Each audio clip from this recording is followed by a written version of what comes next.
Okay, this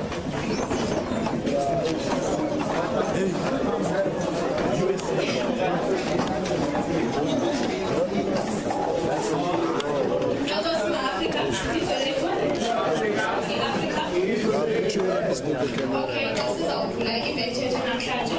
Ngicela uyobulawa azokwenza yonke.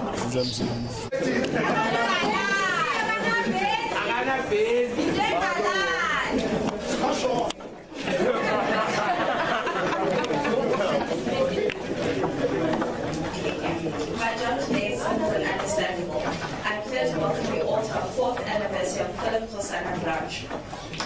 Over the years, we've been having this event ceremonial like going to church every Sunday.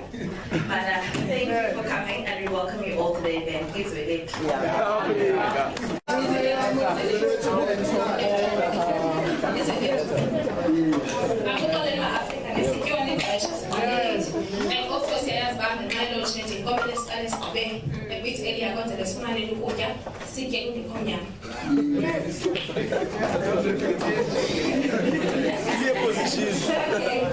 Ngoku isikhathi esilandelayo ungasixolela imlando so uzosinika i-brief description about ipati yethu and umbutho wethu ne-topic esinayo namhlanje.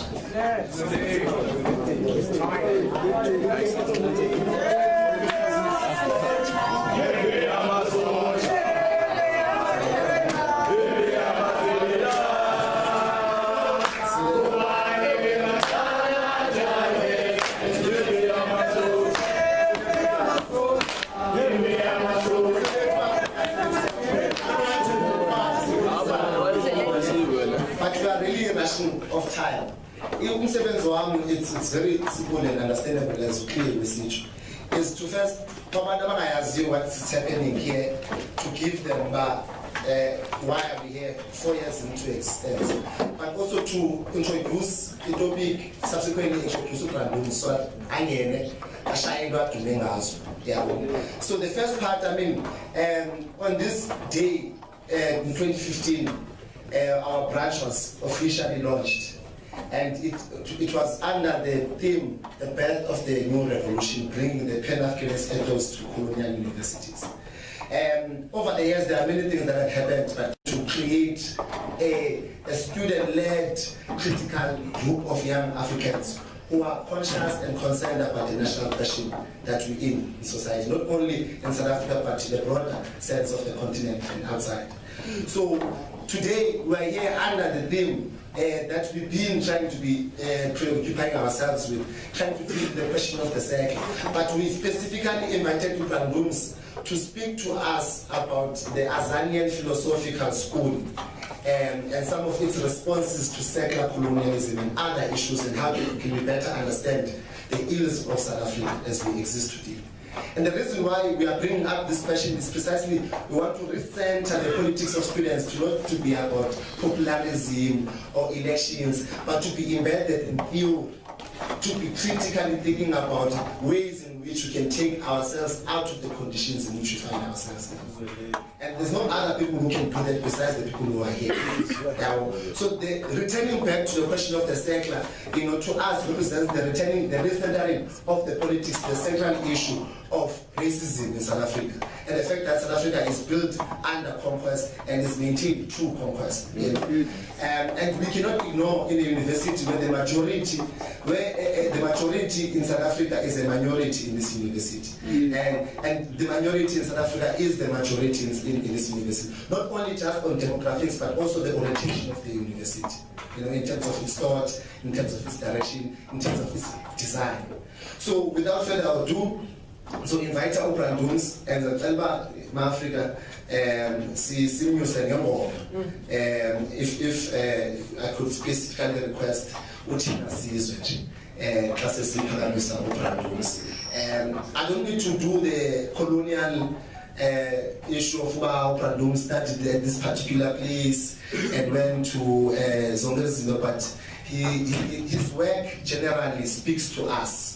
And particularly trying to interrogate in South Africa, a paradigm in which we can use to better answer to the situation in which we find ourselves. Is a philosopher, and not just any philosopher, but a philosopher of change, a philosopher of revolution. So it's going to be detailed and uzamona through engagement yakho afuna ngathi ngiyambusa uPranos but strong yabo because no strong so zatala ke sizimuse kanjalo thina sizwe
I see this thing also putting forget. All right. Let me first begin by extending a sincere expression of gratitude for the invitation. It means more than usual invitations because it's an invitation by a relative of the PAC also. The PAC, I'm not a voting man myself. I've never registered to vote, and I generally don't encourage others to do so. Nevertheless, I mean, we'll get into this in the process of the talk. I do think that an interpretation of the critique of the PAC, of the very foundations of South Africa, is incompatible with the practice of voting post-1994. I think serious interpretation of this critique, you know, if we take seriously the suspicion of the foundations of South Africa and their survival through the circus of 1994, then the act of voting is a legitimation. It's a concession of sorts to what arises after that process. So I think a radical consideration at the very foundations of that transition requires us to suspend the participation in political activities within the strictures of the constitutional order. To participate in the election is to take for granted the logic of the law as it exists. To enter into parliament is to swear to uphold the constitution. And if the constitution is by its very constitution the fundamental problem we are directed at, then it follows that it cannot be exacted, it cannot be answered through the very parliament that it creates. So, I'm a philosopher, but you know, I'm an African philosopher. By that I don't mean that I'm an African who is a philosopher. I mean that the variety of philosophical activity that I engage in is African philosophy. My interest in the activities of the PAC, as well as the theory which arises out of the PAC's practice of struggle, I take from an insight from another guerrilla philosopher from the Eritrean People's Liberation Front, who's been in exile and teaching in the United States for the past 35 years, a father by the name of Tsenai Serekeperhan. In a text of his published in 2007 called Contested Memories, he suggests this much. African philosophy has to engage in the systematic and critical study of indigenous forms of knowledge and know-how, both practical and theoretical, focused on a critical return to the source, which is a lived process of reclaiming the possibilities of our history from within the concrete concerns and issues of that history. Those of us engaged in African philosophy have to be willing to learn from and critically study the concrete practices of various African liberation movements and struggles. In far simpler words, Tsenai Serekeperhan is suggesting here that the very practice of engaging in the liberation struggle should be understood as a source, as a text of philosophy, that by studying the activities which are engaged in the process of the liberation struggle, we have there, in that encounter, a philosophical source which must be subjected to second-order interpretation. It is following this invitation that I turn my attention, to the liberation movement, which is the PAC. Now, I must express some disappointment at the song that you sang when I rose. In fact, it had been my intention to ask of you to sing this song. I wanted us to use this song as a text in order to begin our examination in this talk. Now, the version of the song that you sang, I believe, is an ANC variety. not the Azanian variety. The ANC has taken up many things and poisoned them. The reason why I say that you are singing an ANC variety is because you use the word amapuno. It's in Asizwe APAC, it's abamhlope. There's a conceptual distinction between amapuno and abamhlope. Okay? Right? You see, when you say amapuno, what you do is that you fragment the white community into English-speaking and Afrikaans-speaking. It is the Afrikaans variety that we call amapuno. Now, amapuno supposedly become a problem, especially after 1948. Okay, so the point is that the distinction of whites into the English variety and the Afrikaners, and blaming the problem on the Boers, amapuno, is of course to turn your attention away from the English, from the 1820 settlers, from the Union of South Africa. I hope that you understand.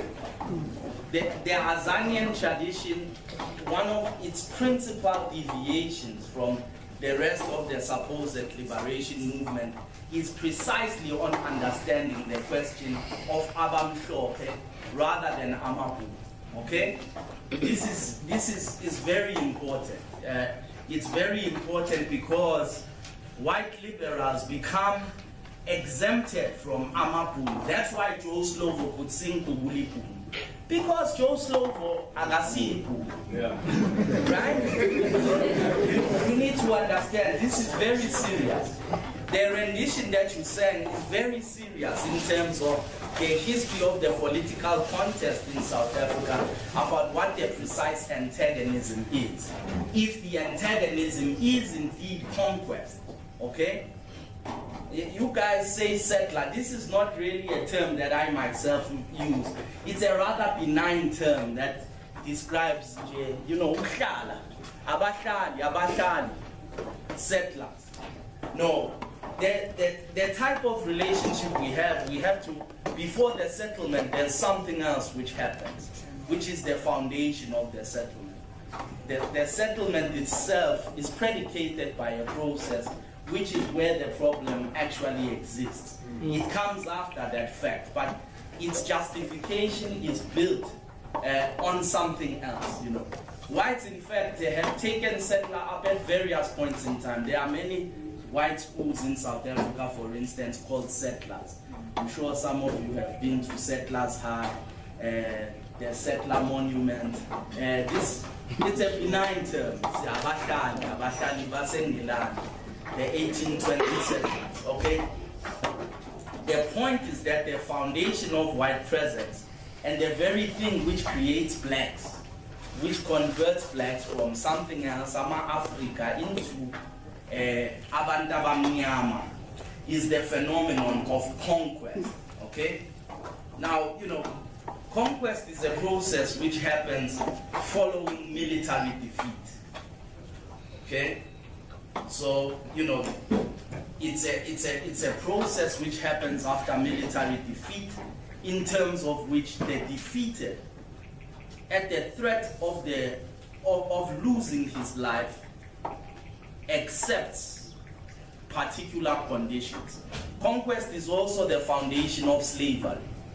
In many of the texts in political philosophy, for instance, so, you know, in Western philosophy, in fact, as far back as Plato's Republic, but especially later in Aristotle and taken up in the Middle Ages by Thomas Aquinas, is a doctrine called just war theory, okay? Just war theory is an area of theory which attempts to consider the conditions under which one may ethically go to war with another. It has two purposes. The first set of purposes is to consider the conditions under which one may ethically or justly enter into combat with another. The second set of considerations which fall under just war theory is once one is engaged in war with another, what is the ethical way to conduct war? Okay, but South Africa was definitely taken by war, you know. So the point is to understand that white settlers must be distinguished from other varieties of people present by focusing on the origin of title. So the point is that whites are not immigrants, right? An immigrant is someone who comes into the etymology of the word. The word immigrant means to come into, to move into, you know, to move into something which exists. But the foundation of conquest was that there is nothing there. Well, there are no people, or, you know, the variety of people, of things that appear to be people are not quite people. And so they can't own this thing, and therefore we are not moving in, you know, we are creating. That's why South African history begins in 1652, apparently, because there was no history to begin with, okay? So immigration is the recognition of an existent people and place, of a culture and language, and moving from one place and becoming part of that which you recognize as existing. Conquest, on the other hand, is founded on the negation of the very thing which is there and exists, and supplanting on top of it something real, because that which is already there is not really there. And the question of whether we are there or not is one that Western philosophers have taken very seriously. Racism, understood in philosophical terms, suggests that black people, if you like, do not have an ontology. They have what you call an onticity, a thinghood, okay? Ontology, or human being. Human being understood as not a noun, but ukuba umuntu, human being human rather, is a specific kind of existential activity that requires the self-consciousness distinguished from other kinds of entities by the very presence of their self-consciousness. So they are beings which can inquire into the nature of their own beings. This is what leads Hegel, for instance, in his lectures on the philosophy of history, says that Africa south of the Sahara Desert has no history. This may seem peculiar, but history, understood as a technical discipline, is supposed to be the study of motion, of human development, of human self-consciousness. So a historical people in one generation acquire consciousness of themselves and their environment, accumulate that knowledge, and pass it on to another generation. So that generation after generation, there's a progress in this consciousness, an improvement in man's understanding of the world and himself. This would be seen by the resolution of problems of social, medical, scientific variety. So the point is that in Africans, you have the kind of activity that you have in the natural kingdom. Horses don't have a history, all right? Because horses are thought to be entrapped in a cyclical motion. Each generation of horses runs on the grass, runs around, has children and dies. Eats grass, runs around, has children and dies. You understand? This is a cyclical motion which supposedly exhibits no progress, no consciousness. So the idea in Hegel is that blacks are really just like horses, or monkeys if you like. That's a favorite because they look kind of human-like, but if you examine their contents, there really is no human being to speak of. This is a founding assumption which in fact rationalizes a variety of activities which have the foundation of the South African state, okay? In many of the early constitutions of the Boer republics, the status of blacks was very clearly not that of human beings. they were not legal subjects but objects. In any case, the point is that, the point about the Azanian tradition, and I really hope that you take this, you'll stop singing that Amapunu stuff, you know. Otherwise, you should just hand in your t-shirts, not your uniform.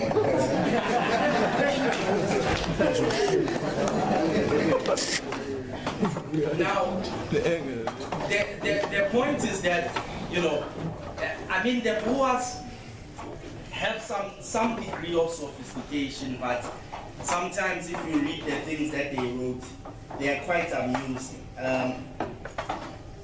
The point is, South Africa produces a hierarchical ontology of people. Supposedly, the white man is the human being proper, and all those who are not white deviate from true and proper humanity to the degree that they approximate whites or not. You know, so Indians or colored people, or so-called colored people rather, because they have some white ancestry, are half humans. You know, the Orientals are also partially human, and then the black or the Bantu represents the absolute other of true humanity. And you know, this hierarchy, which is pigmentocratic, generally you don't find darker ones very high up on the line. So it seems the lighter you are, the more human you become, and the darker you are, the less human you become. But you know, if you read the definition of races within the Population Registration Act, it's quite amusing. So just a sample. A white person means a person who in appearance obviously is or is generally accepted as white, but does not include a person who, although in appearance obviously a white person, is generally accepted as a colored person. Can you make any sense of it? Now, native, on the other hand, in terms of the Population Registration Act, in fact, if you look at the activity of the Boers, you see a bit of madness, because when they came into power in 1948, the first act of parliament, the first obsession that they had was to prevent sexual activity between blacks and whites. Even before they had determined by law who was supposed to be black and white, the first thing they did, you'll see that the Anti-Miscegenation Mixed Marriages Act come before the Population Registration Act. You know, in any case, native means a person who is or generally accepted as a member of any Aboriginal race or tribe in Africa. A colored person, on the other hand, is defined as a person who is not a white person or a native. Nobody knows what's going on. Nobody knows. Now, the ANC's own racial imagination when dealing with the problem of this raciology, and this raciology was translated at an existential level for blacks, it determined a lot of things. Of course, you know this too well about where you could eat, where you could go to school, what your life expectancy would be. I mean, by its juridicization, a false idea discredited by biological science was turned into a political and economic reality through the use of the law and other institutions. The ANC's response to this was largely an adherence to the Four Nations thesis. So later the Indian was added to this racial typology.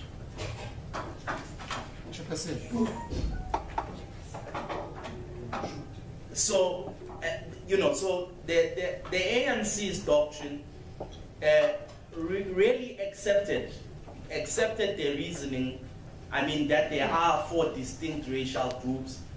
The difference, even in the ANC's most radical response, is about the content of these four groups and the basis of the distinction, but there was no challenge really about the tenability of speaking of four different peoples, in Lemberde's version, you know, taking the nationalist theory of people like Fichte, you know, he speaks of national spirits and destinies on the basis of these 4 categories.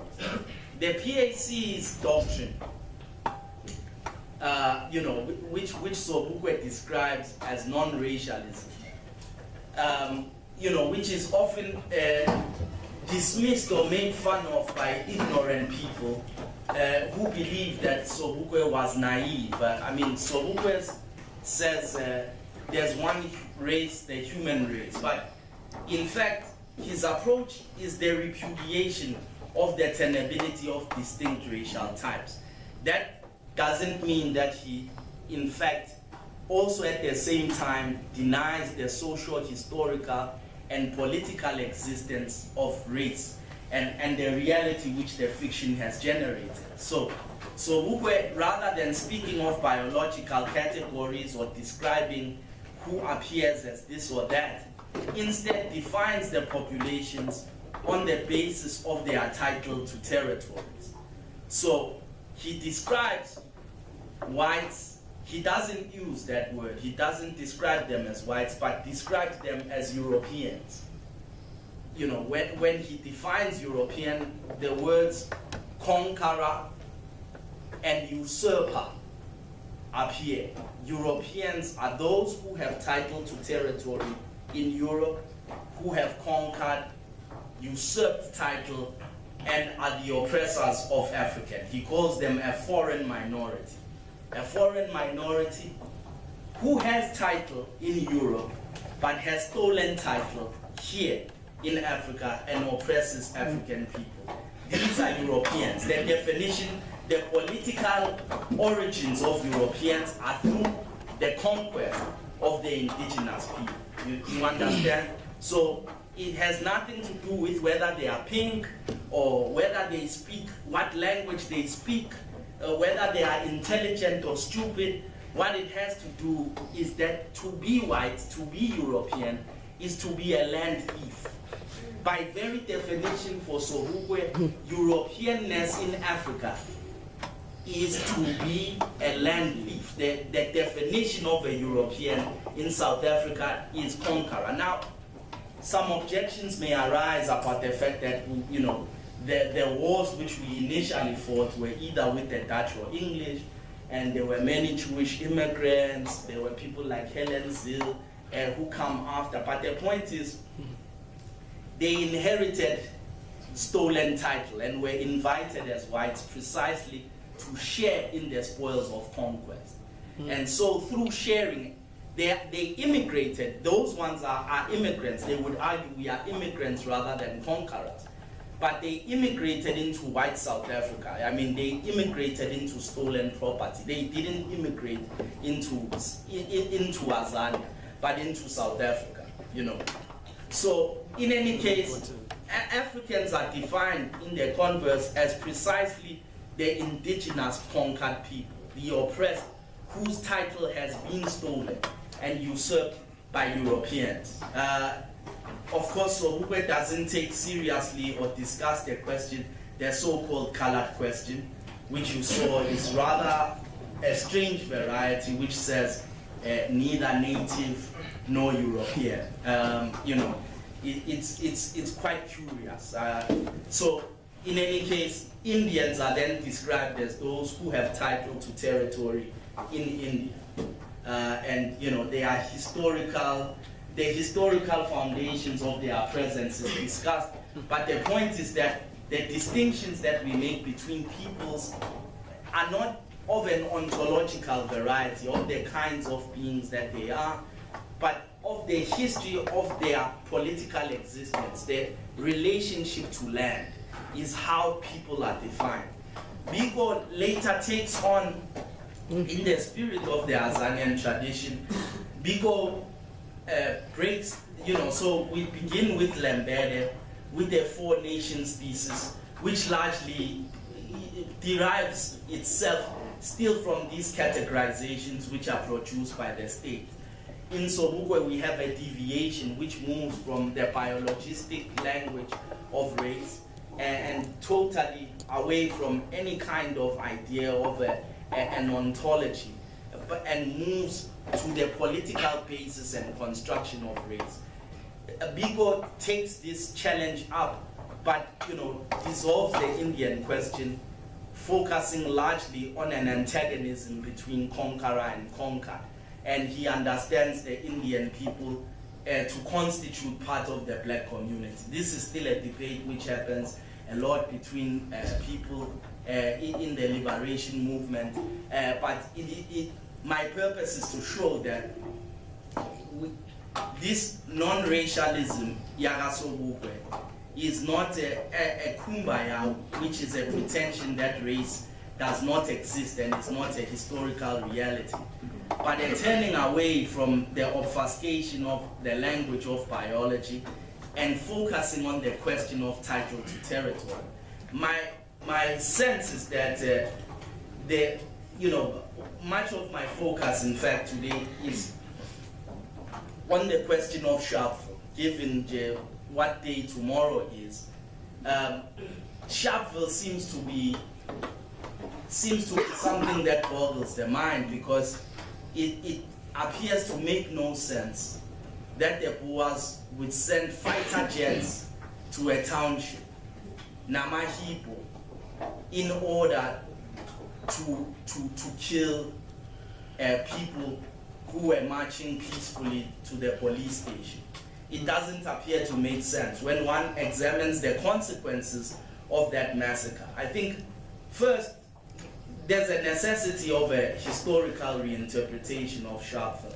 One, I think Sharpeville was an important site because of what happened, but as you know very much, Philip Hosana, it was much bigger than Sharpeville. There were eruptions in Orlando, there were eruptions in Cape Town as part of the same protracted process. So Sharpeville, of course, something happened, but I think the focus on Sharpeville and even its description as a massacre rather than as a stand, it takes away the intention of the people who were engaged in the exercise and rather focuses on what it is that happened to them. South African history is a strange variety that even after 1994, if you examine what we have in whatever it is that are called stalwarts or political heroes in South Africa, are often varieties of victims. So people that we call heroes typically fall into one of a number of categories. One, they were murdered. Two, they were imprisoned. Three, they were tortured. These three varieties of things, okay, there's the fourth, they attended a march. But these 3-4 varieties of things that happen to people have produced stalwarts where if you ask, would let but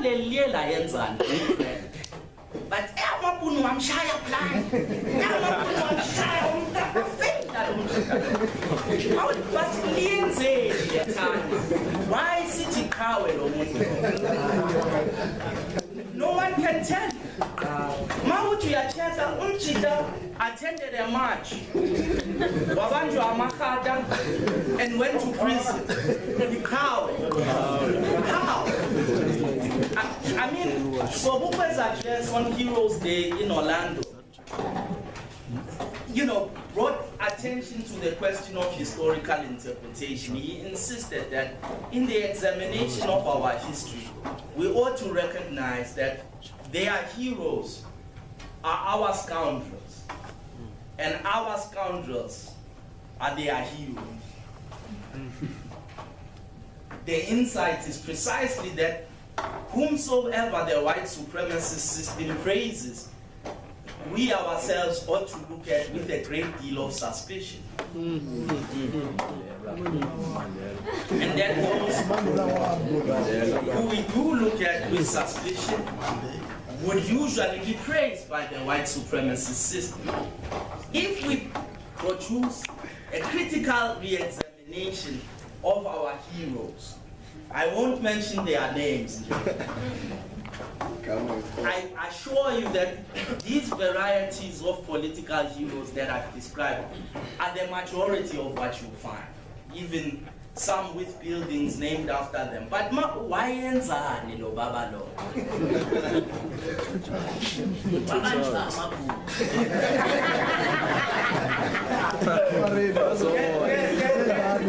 There is something which is seriously wrong, and this is really it really invites a question.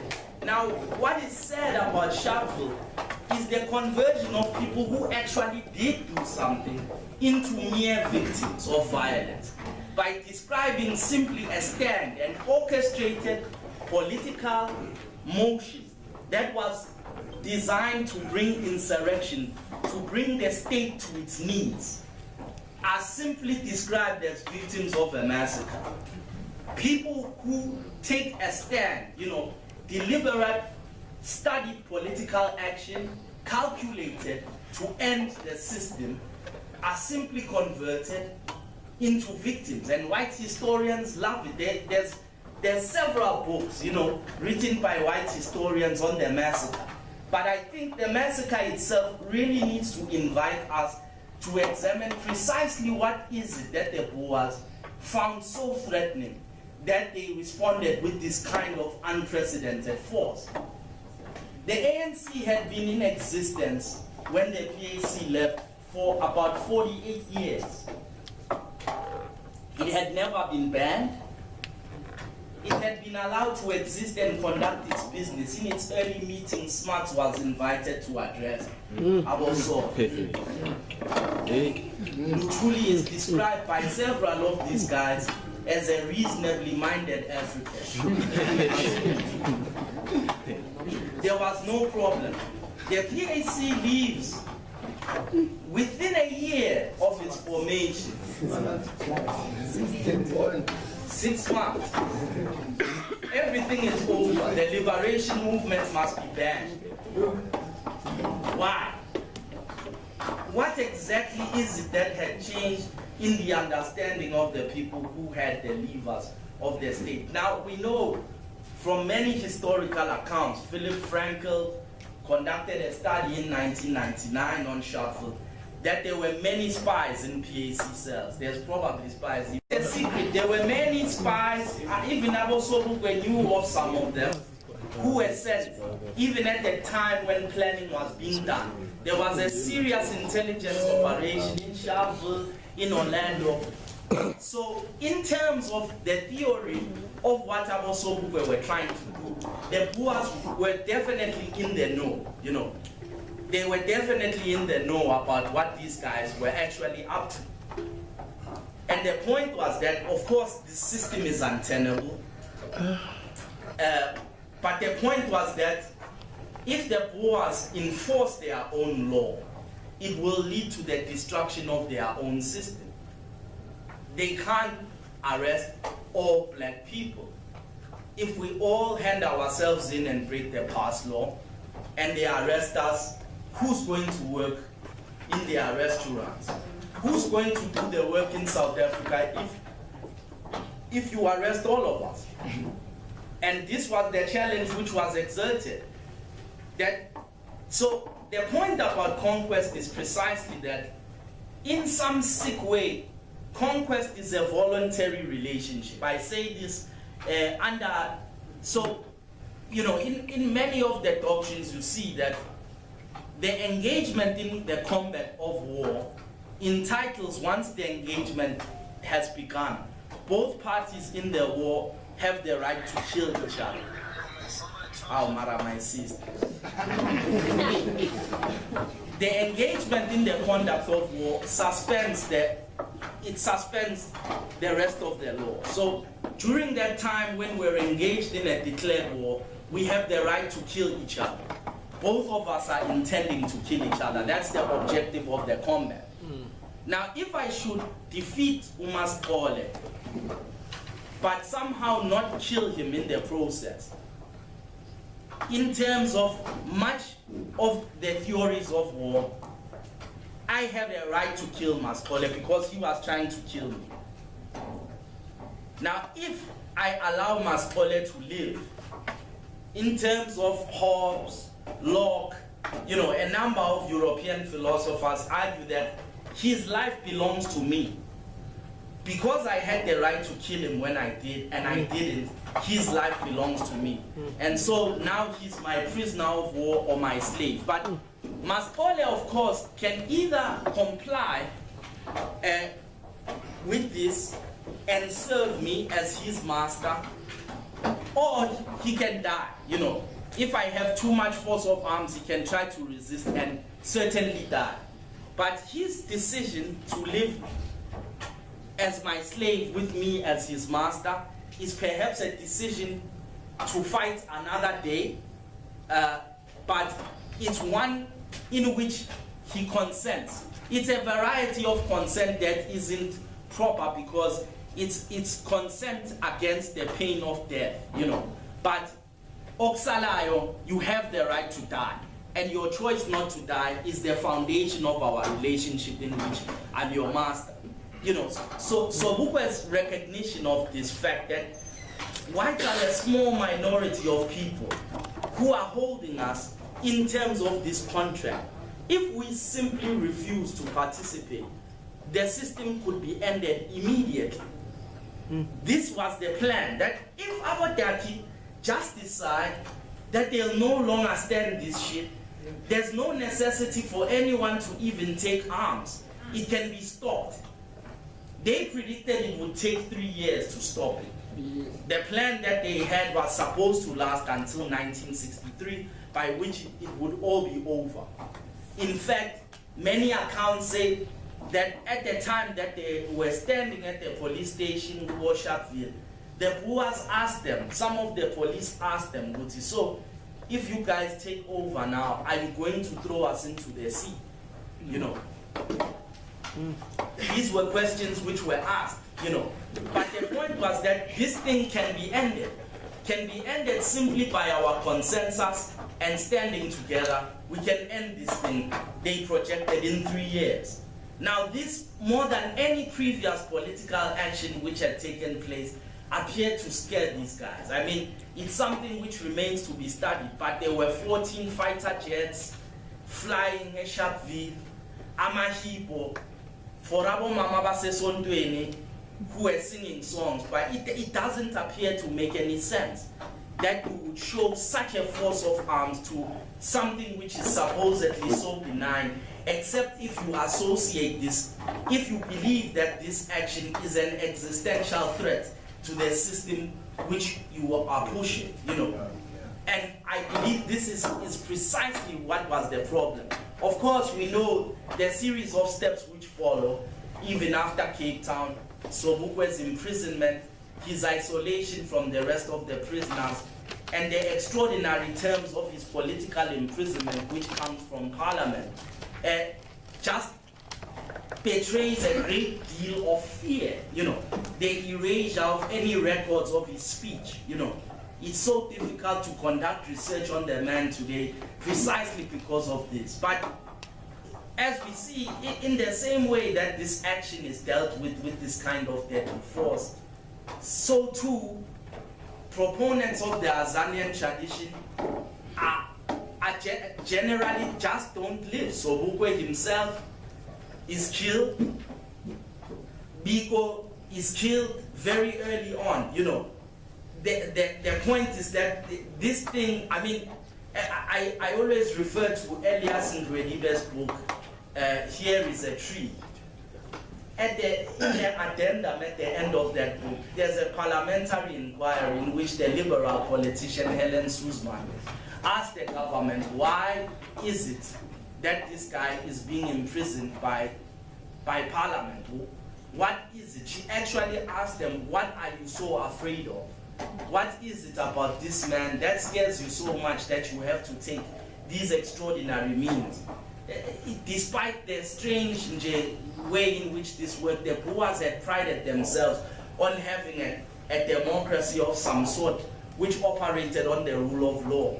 The creation of the Sobukwe Clause was a deviation from what had otherwise been a rather fair record of due process which they followed in terms of their own perverse laws.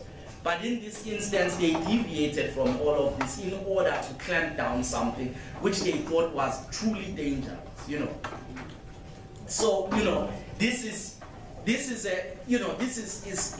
something which really requires some examination. Uti, exactly what is it that creates this kind of threat and the response which we get from the state to it. Now, I think it's precisely out of moving from the focus which had been the thrust. I mean, you guys know that upon departure from the Congress, the PAC did, in its inaugural Congress, declare that the ANC had left the ranks of the liberation movement. The judgment of the ANC was that it no longer had the right to call itself a liberation movement and could be properly described as a civil rights movement. What it understood the antagonism in South Africa to be was Amabhunu rather than Abamhlophe, a particular regime of whites rather than white supremacy in itself, you know. That the extension of rights to blacks, especially the right to vote, was the very objective of the struggle. But in the Azanian tradition, you know, I saw you guys putting up the 5 pillars the other day somewhere on Twitter, is this problem of self-determination, you know, the restoration of title to territory and sovereignty over it. When you say, I mean, apparently when the Boers had killed a lot of people who were still alive and wounded, a lot of them were killed while they were lying down, finished off by the police. Who from onlookers who survived, say Amabhunu were saying things like, say we Africa, nai Africa, you know, saying, you know, taunting back the slogans which were being thrown. But the problem of this existential threat is exactly that. Rather than asking for accommodation from the system, the Azanian approach was the repudiation of the very system itself, the end of South Africa. And this is something which these guys don't want. You know, it's something, it constituted the ultimate threat. Playing within the system, asking for a seat at the table is fine, but making the point that the table is actually ours is another point altogether, and something which needed to be suppressed. Now, it appears that from that point in time afterwards, I mean, the point about conquest also is that it's an illegitimate claim to title. After conquering a territory, conquerors often attempt to legitimate their title to territory through the rewriting of history. The apartheid state is a famous instance of people who attempted to rewrite South African history. It is claimed by many African nationalist historians that the Bantu arrived after the Boer, or by better accounts that we arrived in South Africa at the same time. This was something which was taught in schools in South Africa until the 1980s, that we arrived here at the same time, you know. Of course, at the time that they were killing people and hunting the Khoisan, they knew very well that they arrived and found people there. But of course, in order to legitimate title, a claim was made, which has now enjoyed a resurgence in popular discourse, that there was a coterminous arrival between the conqueror and the conquered. And the purpose of this fabrication is to erase the fact of conquest, to suggest that we weren't conquered, we found empty land here. And this is something which they still rather like to sustain, you know. So the point is, now of course, we know that the latest trick which they play in one of these techniques of legitimation is to claim that the Bantu themselves as well are conquerors of the so-called Khoisan people, right? You are familiar with this other trick, Musna? Yeah. Now the point is that you must now keep quiet, because if you yourself conquered the Khoisan, we must all give back the land to the Khoisan then. or we must shut up and leave things the way that they are. Because all of us are thieves who have stolen from the Khoisan. So the first trick is to deny that anything is stolen at all. If that trick doesn't work, the second trick is that we have all stolen something. So we must shut up and keep the loot. Of course, this is a problem that I hope doesn't succeed. I've seen that it's a trick that seems to work with a lot of people. That rather disturbs black people into some state of silence. Now, the problem with this claim is that let's suspend for a moment the anthropological fiction of the Khoisan people. But the various groups of people who arrived here first, by the time that the Bantu arrived in Southern Africa, in South Africa in particular, there was a long period of cooperation. One, these are people who themselves migrated here after the Ice Age. So Africans have been moving up and down the continent. The PAC insists every inch of Africa belongs to us. In fact, even the Population Registration Act strangely defines native as any of the tribes aboriginal to Africa. It seems to rather be in agreement with the doctrine of the PAC.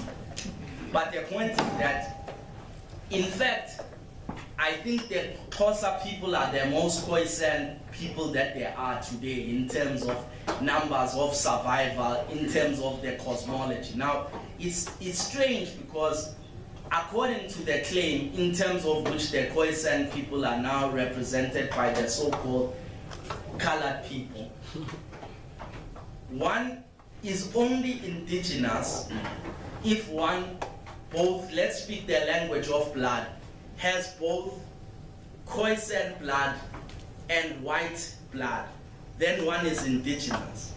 If one has so-called Bantu blood and Khoisan blood, one is not indigenous. You see this strange trick that only those who can claim whites as their ancestors are indigenous.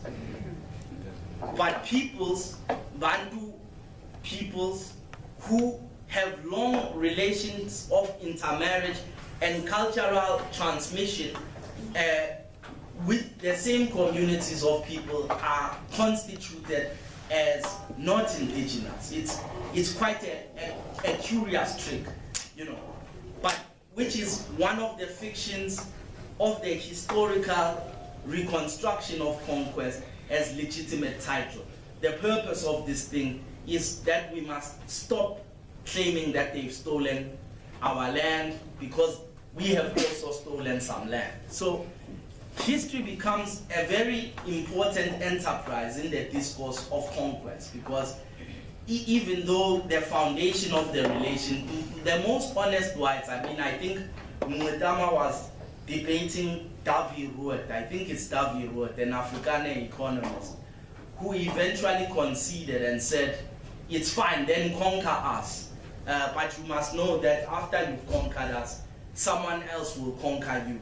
And it will continue to happen that way. So, I mean, the more honest whites cannot deny the foundation of title in South Africa. But the point of the Sharpeville massacre is precisely that I think this is the closest in terms of political action that we had to the end of South Africa. And I think ever since then, we haven't approximated this kind of closeness to the end. The Boers were studying a number of different resources. Branch there.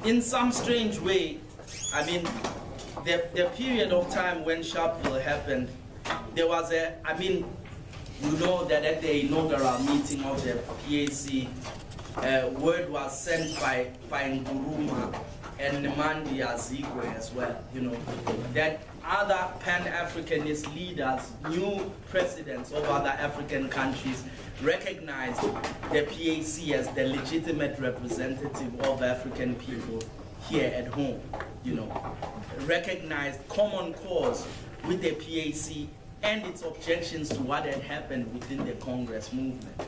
And some of the concerns of the Boers were based on studying comparatively the situation in Ghana, for instance, where a similar thing had happened with Nkrumah's gang in an older party, having criticized the old guard for its conservatism, forming a new party and then gaining independence from the British shortly after. It was not simply a study and spying on its internal activities, but the PAC was itself inspired by a comparative study of activities in other parts of the continent, and the Boers intelligence was quite aware of their communications. But the great tragedy is that, of course, the PAC in exile, you know, is a disaster. And after 1994, we have a great deal of problems as far as the negotiation, especially after the Moseneke gang decide to participate.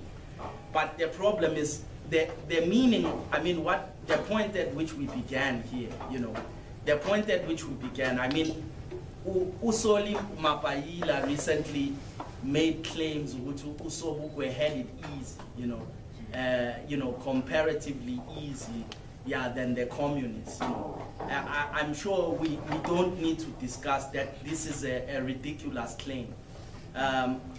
But what is truly of concern is, you know, I would really like to know the rationale which your mother body is using presently in order to justify participation within the electoral sphere. You know, when Sobukwe and the others are charged, they refuse to plead, you know, and question the very legitimacy and foundations of the law. This is a problem, you know. They refuse to plead, saying that the law has no legitimacy. It's not possible to charge us with a law which actually has no popular foundation. You're dictators, usurpers of title to territory, who have made this law, but this cannot be a just law because it has no foundation. By what authority can you actually impose such a law? This is the nature of the objection. Baboshwe, in any case. But the point which we're invited to observe in terms of the Azanian tradition is that the Constitution of South Africa today is a successor in title to the apartheid state. The point is that if we are saying that the fundamental problem is not apartheid, is not Amapulu, the problem is conquest, then conquest begins in 1652, you know. This is when the defeat of the Khoisan people happened, and there are many other subsequent defeats as these guys move into the interior. There's Hinza, Isandlane, Bambata, you know, until the death of the Zulu nation, where conquest is complete, and the relations of subjugation have their basis there. And the law is erected upon this relation of domination, which has its foundations on conquest. Now the point is, the Constitution itself is a successor in title. It continues this very same tradition, except that people supposedly sat at a table and agreed to it. But in fact, it doesn't deal with the fundamental antagonism of conquest. The point is that South Africa has had many constitutions before the present constitution, right? We had the 1910 Union Act. We had the 1961 Constitution after Sharpeville and the Boers became a republic. They had a constitution. In 1983, there was the tricameral constitution, which led to the birth of the UDF. in contest of that constitution. And then we had the interim constitution, and then this one. The Boer republics, of course, Transvaal, Orania, Vrystaat, had constitutions. But none of the previous constitutions in South African history have ever been supreme. So the constitution has never been the supreme law in South Africa until black people were supposed to take power. The Boers had parliamentary supremacy. That means that if you had enough of them taking a decision, they could turn that decision into law without asking anybody else. If enough Boers agree, if white people agree that they are making a law, all they need to do is agree in parliament, and then they make that law. But immediately it was that black people were supposed to go to parliament. Parliament was subjected to a constitution, so that if they agree, they first need to answer to a constitution. And if the constitution says that it's okay what they've agreed, then it can be made law. But if the constitution doesn't agree to what they've said, then it is called unconstitutional.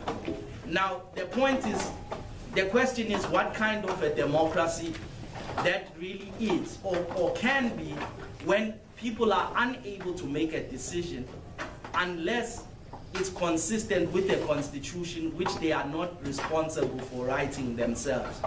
When the ANC entered into negotiations with the Boers in 1992 declared held a referendum in which he consulted the white population and asked them if he should go and enter into negotiations in order to end apartheid. Of course, he promised them, among other things, that they would keep their property. This is one of the undertakings that de Klerk made during this vote. The white population took a decision to allow de Klerk to negotiate on their behalf. The ANC held no such referendum. Black people did not appoint the ANC to go and enter into discussions with the Boers. Yet the results of their discussions with the Boers were through an agreement at the end of CODESA. It was agreed that they would be in the new constitution, agreed to by a minority of Boers, regardless of what an election found. There were concessions made about provisions to be included in the constitution, regardless of democracy. So the point is that the constitution is de Klerk's dictatorship. I mean, it is an agreement. It's conquest yet again, you know. And so long as it prevails over parliament, we are of course at liberty to make our own constitution. But this is not a constitution which we made. We can go through a detailed critique of the constitution itself, but the point is that it is not our constitution. And of course, the possibility condition which the constitution sets for even participating in the parliamentary process is to swear to uphold and defend the constitution. The foundations of South Africa in its continuity from 1910 are sustained through the constitution. So I can't see how it's possible to fulfill the task which was set by Sharpeville to end South Africa under the auspices of the constitution. It would appear to me that the task which you are faced with today is a militation against the constitution, for the repudiation, the setting aside of the constitution, in order that a constitution of our making can take place, because this is not our constitution. But the participation in the process of the constitution through the road to democracy, through the election, I cannot see that this will be the way in which we end the constitution, through the constitution. We can stop it there. Thank you, guys.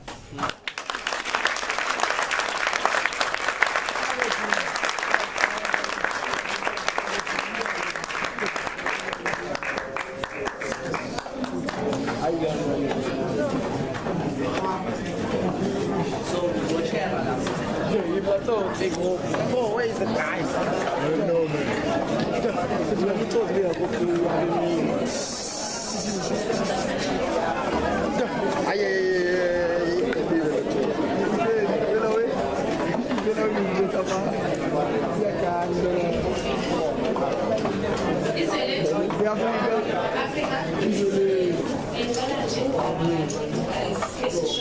Sinasizo ya mampela.